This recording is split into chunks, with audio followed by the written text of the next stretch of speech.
Protect your DNA. BioPQQ can promote formation of new mitochondria. Infowarsstore.com.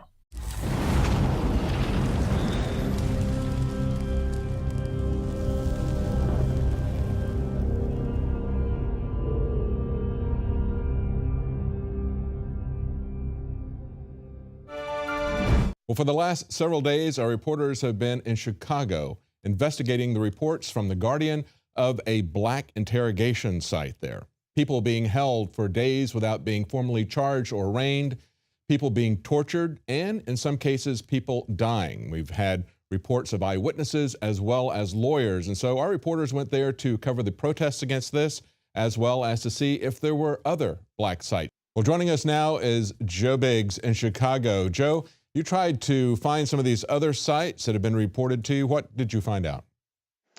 So far, we've been unlucky trying to find any of these other sites. We've been chasing leads, going to different locations. So far, these sites are a bust. It's looking like the one at Homan Square is possibly the main one, if there are any other ones in this area. But the big question is, if they're in Homan Square, they're in Chicago, there's probably a good chance they're operating in those same kind of facilities in Detroit, LA, other places like that.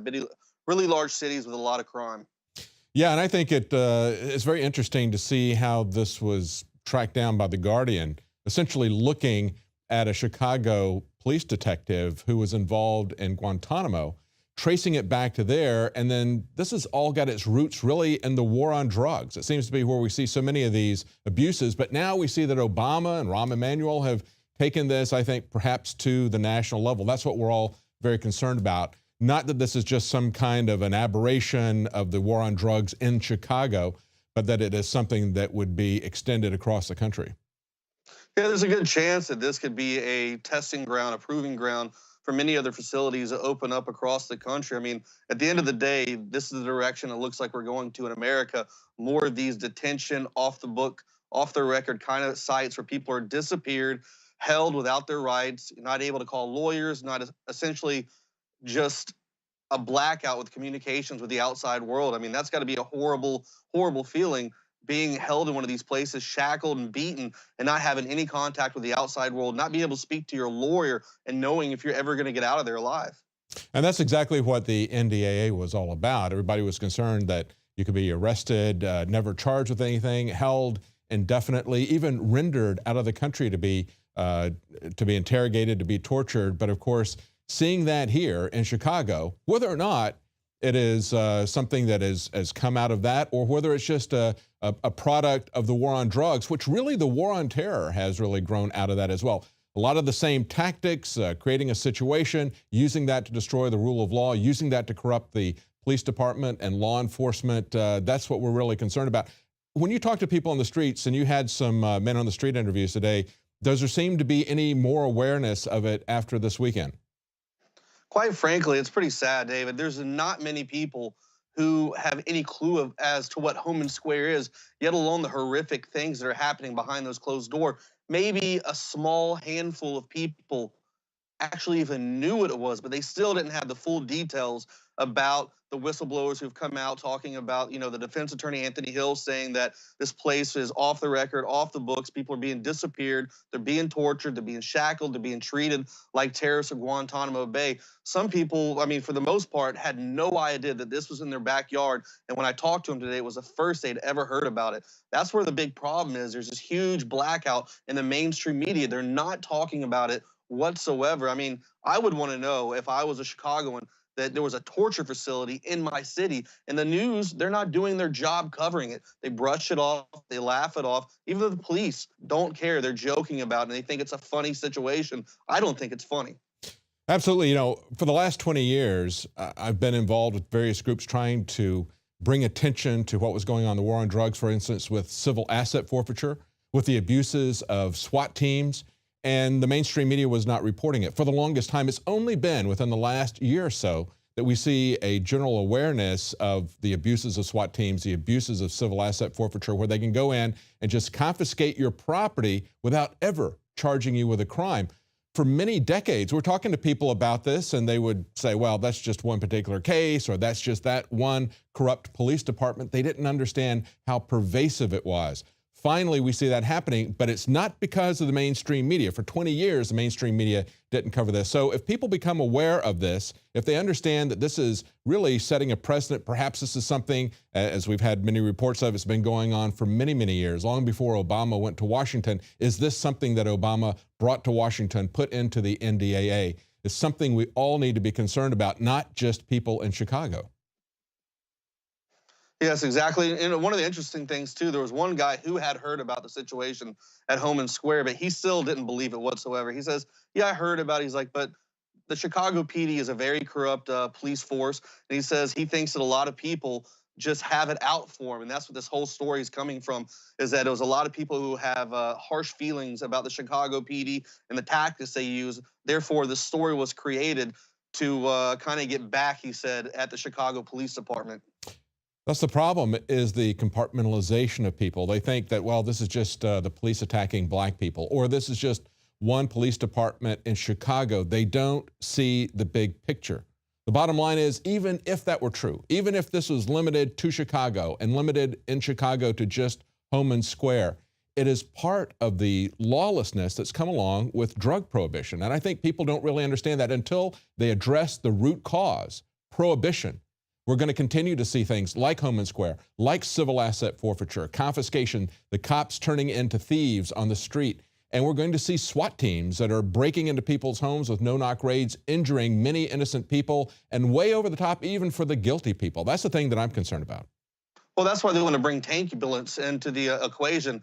They want to have this huge MRAP tank-looking thing with a red cross on the side, so you, the victim, at home, minding your own business, can feel better knowing that after they drive down your wall and they come in with this no-knock raid and storm in and, you know, essentially start throwing flash grenades into your family, into their rooms, they have this huge MRAP there that's going to protect you after they've come in and destroyed your entire life. Well, you've got to come back tomorrow, but there's a couple of lawyers that you're going to talk to, and those didn't pan out. Is that correct? Well, tonight at 6, there's supposed to be a protest right outside of Rahm Emanuel's facilities where he operates out of. We're going to go out there and try to talk to some people. Maybe if the lawyer that we were supposed to talk to today, he gave me another number to another lady who works in the same department as him. She had a client who was actually held at Homan Square and was beaten and punched. If she gets in, she's delayed in Denver for snow. If she can get in tomorrow, if we have a chance to talk to her before we leave out of here, we'll try to do that. But other than that, one of the things we talked about today, as well as we asked people, do you actually think Rahm Emanuel had knowledge of this Blacksite, you know, this operational Blacksite on American soil? And if so, do you think it'll have any kind of effect in this mayoral election that's coming up, the face-off in April? And most people said, I think it should have an effect on the outcome of the election, but they said, I don't think it will, because Rahm Emanuel's been there so long and he's so embedded in the city that they don't think there's really a chance that he'll lose and he'll still be there. Yeah, he probably knows where the keys to the voting machines are as well. But, Yeah. You know, I guess that brings up a question. If he didn't know about this, what does that say about his competency and about the corruption within the police department that's underneath him? I mean, where does the buck stop?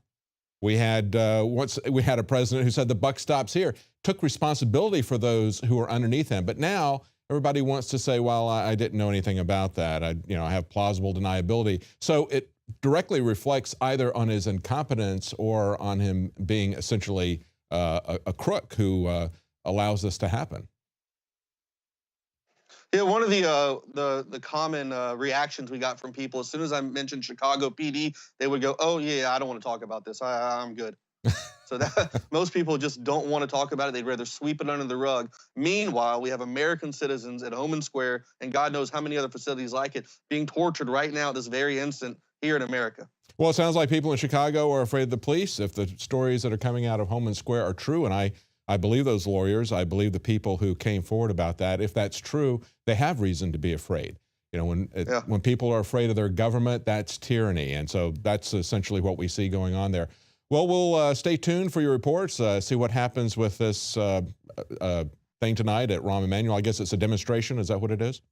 Yes, sir, exactly. Okay, all right. Thank you so much, Joe Biggs, and we'll look forward to seeing you back here in warmer Austin. Yes, can't wait. All right, take care.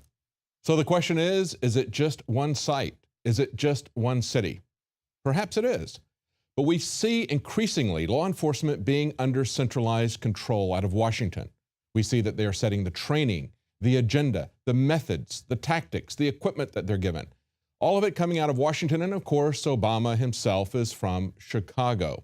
That should make us all concerned that it is not limited to this one area. We'll continue to investigate. At this point, it looks like we've got more questions than answers. Well, that's it for tonight. If you're not a Prison Planet TV subscriber, please consider becoming one and supporting our operation financially. It'll allow you to share the news as it happens each Monday through Friday with up to 20 of your friends, as well as have access to all of Alex Jones's documentaries. Well, that's it for tonight. Join us tomorrow at 7 Central, 8 p.m. Eastern. From the water table to our soils to the atmosphere itself, our world is becoming more and more toxic each and every day. But it's not just the air outside that's toxic. Indoor air has been shown to have 2 to 5 times higher concentrations of pollutants than even outdoor air. And most Americans spend 90% of their time inside using toxic chemicals within their homes. There are more than 42 million smokers in the United States. Well over 1,000 types of mold and mildew linked to numerous conditions. And don't forget the fact that 6 million Americans live with pets they're allergic to as well. When I began to research these statistics, it was clear to me it was time to start cleansing my lungs in order to combat the toxic environment that we cannot escape, but that we can fight back against. Made with organic and wild cultivated herbs and manufactured in the USA, the new Infowars Life Lung Cleanse is here in a convenient spray bottle that can be brought with you throughout any toxic environment. Now available exclusively at InfowarsLife.com or by calling toll-free 888-253-3139. You are watching the Infowars Nightly News, which airs 7 p.m. Central at InfowarsNews.com. And your support is helping us defend liberty worldwide.